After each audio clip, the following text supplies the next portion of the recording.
लगता था कि लोग घरों में रहेंगे, महफूज रहेंगे। सारी दुनिया आज भी यही कहती है। आज आप कह रहे हैं नहीं, लोग जलसों में आएंगे तो महफूज रहेंगे।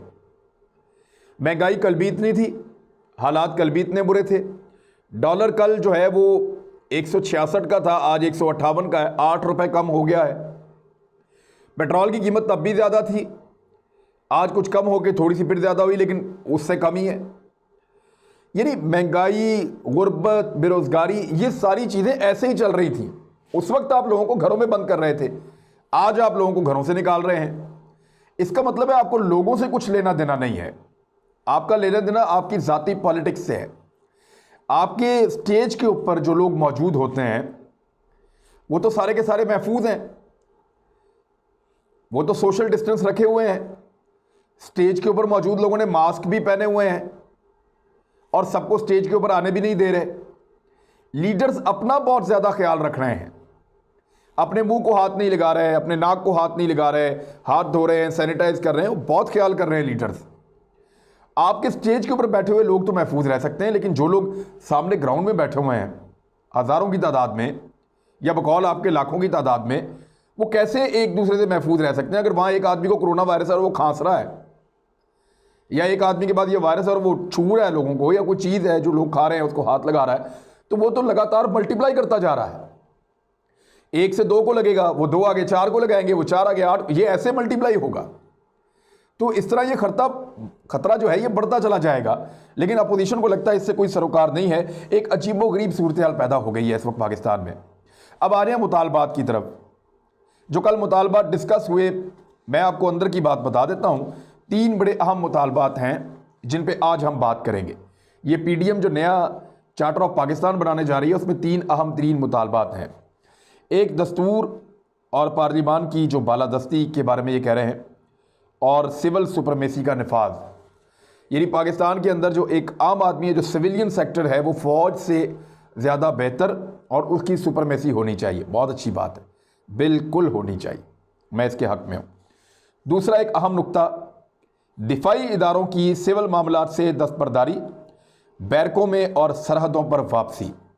यहाँ एक सवाल पैदा होता है, सैलाब में आप फ़ौज को बुलाते हैं, लॉ एंड ऑर्डर के टाइम पे आप फ़ौज को बुलाते हैं, बहुत सारे ऑपरेशंस है जो आपकी फ़ौज कर रही है। कराची के अंदर आपको रेंजर्स की ज़रूरत है। बहुत सारे एरियाज़ में जैसे ही कोई मामला होता है आप फ़ौज को और रेंजर्स को कॉल करते हैं, उनको बुला लेते हैं अपनी मदद के लिए। आपके डिज़ास्टर्स आते हैं उसमें भी आप फ़ौज को बुलाते हैं। तो फिर ना बुलाएं।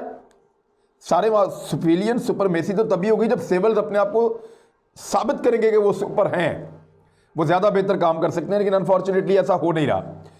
फ़ौज को हर चीज़ से निकालने का मतलब ये है कि सारा का सारा मामला जो है वो सियासतदानों के हाथ में आ जाए। अगर सियासतदान अपने आप को इस काबिल साबित करें तो इससे अच्छी बात और कौन सी हो सकती है।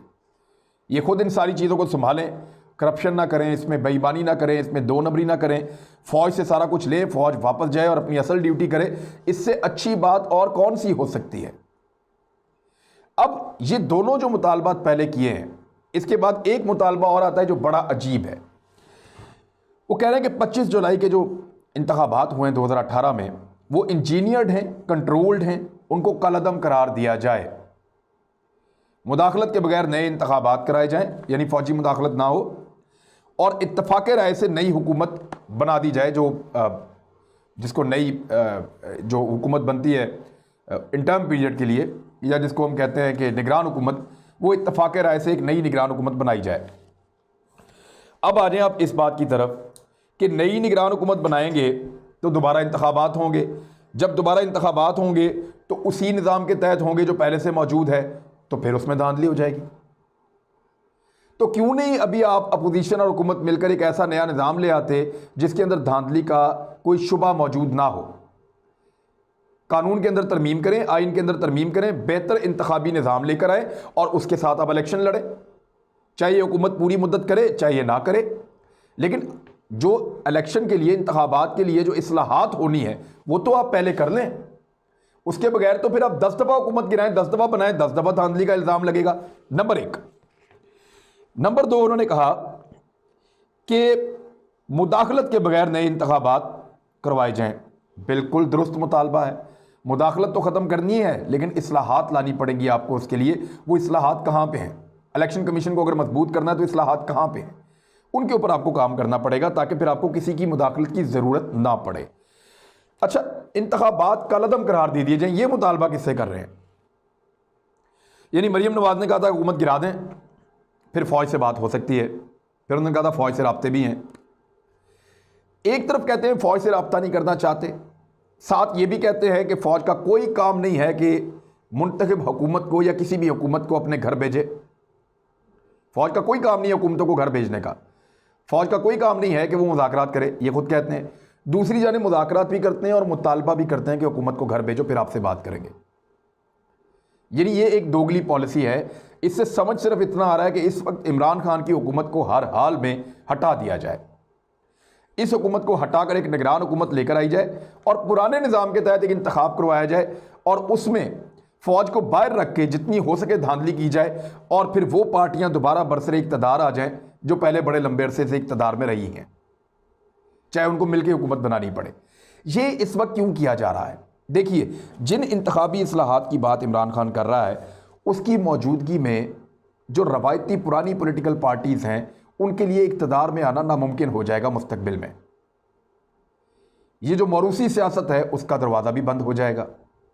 फिर इमरान खान जिस एहतसाबी निज़ाम की बात कर रहा है, अगर वो एहतसाबी निज़ाम बन जाता है, नई अदालतें बन जाती हैं एहतसाब की, प्रोसिक्यूशन बेहतर हो जाती है, सख्त कवानीन बन जाते हैं, तो इन सारी चीज़ों की मौजूदगी में बचना भी मुश्किल हो जाएगा। लिहाजा वाहिद मौका यह है कि इसी वक्त इमरान खान को निकाला जाए, चाहे उसके लिए पूरी की पूरी कौम को कोरोना वायरस के सपुर्द करना पड़ जाए, चाहे उसके लिए लोगों की जान चली जाए, चाहे उसके लिए पाकिस्तान के अंदर हालात बहुत ज़्यादा ख़राब करने पड़ जाए, लेकिन अपनी बका के लिए इन पॉलिटिकल लीडर्स ने यह प्लान किया है कि यह बहुत ज़रूरी है कि इमरान खान को फौरी तौर पे निकाल दिया जाए। और मैं ये क्यों कह रहा हूँ आपको, इसलिए कि मेरे पास वो पेपर मौजूद हैं जो ANP लिख कर लाई थी, जो मुस्लिम लीग नून लिख कर लाई थी, जो पीपल्स पार्टी लिख कर लाई थी, जो मौलाना फजल रहमान साहब लिख कर लाए थे और जो BNP लिख कर लाई थी। मैंने अपने सोर्सेज से इन सारी मालूमात तक रसाई की है कि ये जितने भी पॉलिटिकल लोग हैं ये क्या कुछ लिख कर लाए थे PDM की मीटिंग में। तो इन सब के अज़ाइम को अगर आप मिलाकर पढ़ें और फिर उसके बाद आप PDM का जो मुश्तरका एक मुतालबों की एक लिस्ट है उसको आप देखें, तो ये कोई चीज़ पाकिस्तान में तब्दील नहीं करना चाह रहे सवाए इमरान खान के। ये चाहते हैं कि ये बंदे की हुकूमत चली जाए, यही फ़ौज चाहिए, यही इदारे चाहिए, यही निज़ाम चाहिए, यही इलेक्शन कमीशन चाहिए, हम इक़्तिदार में आ जाएंगे तो सब कुछ कंट्रोल कर लेंगे। ये है फुल एंड फाइनल और ये है वो प्लानिंग जिसके तहत लोगों की जान को ख़तरे में डालते हुए आने वाले वक्त में उनको सड़कों पे आने का कहा जा रहा है। मेरे ख्याल में ये वक्त है कि इदारों को और हुकूमत को अपना रोल प्ले करना चाहिए, क्योंकि लोग चाहे PMLN के हों, चाहे पीपल्स पार्टी के हों, चाहे ANP के हों, चाहे मदरसे के तालिब इल्म हों, ये सब पाकिस्तानी हैं और बतौर पाकिस्तानी हुकूमत के आपकी ज़िम्मेदारी है इन सब की हिफाजत। अब तक के लिए इतना ही। अपना ख्याल रखिएगा, अपने इस चैनल का भी। अल्लाह हाफ़िज़।